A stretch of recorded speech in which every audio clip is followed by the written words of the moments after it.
Piano extended techniques. Piano extended techniques are those in which unorthodox or unconventional techniques are used to create the sound. Techniques. Prepared piano, i.e. introducing foreign objects into the workings of the piano to change the sound quality. String piano, i.e. hitting or plucking the strings directly or any other direct manipulation of the strings. Sound icon, i.e. placing a piano on its side and bowing the strings with horsehair and other materials. Whistling, singing, or talking into the piano with depressed sustain pedal. Silently depressing one or more keys, allowing the corresponding strings to vibrate freely, thus creating harmonics of the struck or plucked strings. Percussive use of different parts of the piano, such as the outer rim. This can include devices to create continuous sounds on the body of the piano, e.g. rubbing the surface of the piano with objects such as rubber balls, etc. Flageolet, creating harmonics by touching overtone positions on the string with the finger of one hand and hitting the respective key with the other hand.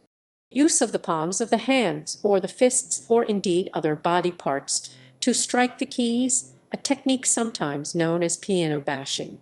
Use of other materials to strike the keys, e.g. battery-operated motors with plastic gears to create continuous string vibrations, as in works by Roger Reynolds.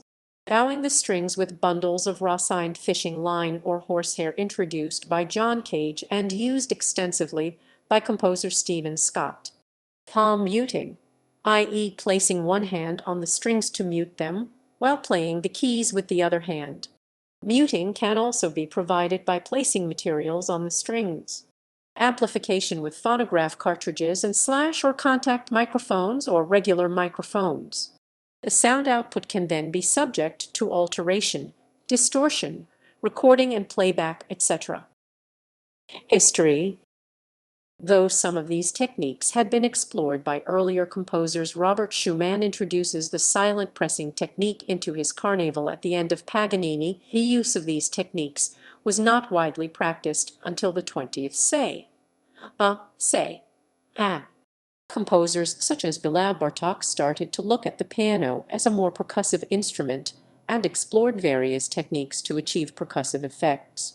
His Bagatelles and Mikrokosmos, the series of works for the instruction of young pianists, both contain unusual instructions to the pianist. He even used special notation for certain of them. Hold keys silently is indicated by square note heads rather than the usual round ones.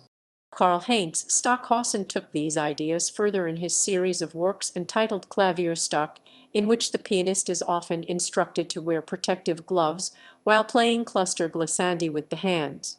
Henry Cowell also explored these techniques. Sofia Gubajdulina, in her sonata, instructs the pianist to use non-traditional sounds produced by a glissando performed with a bamboo stick on the piano pegs against a cluster performed on the keyboard, a buzzing sound created by placing the bamboo stick on vibrating strings, pizzicato effects produced by plucking the strings, glissando effects. Jennifer Stasek, Crossing Rivers Roman 4, Movement Roman 4, instructs the pianist to use the palms for the white notes clustered and flat hands for the black notes also clustered. Composers also instruct the pianist to partially damp strings with the fingertips to create harmonics, e.g. George Crumb, 11 Echoes of Autumn, Echo I. Another technique involves the physical preparation of the piano using foreign objects inserted between the strings or attached to the hammers. John Cage pioneered this technique.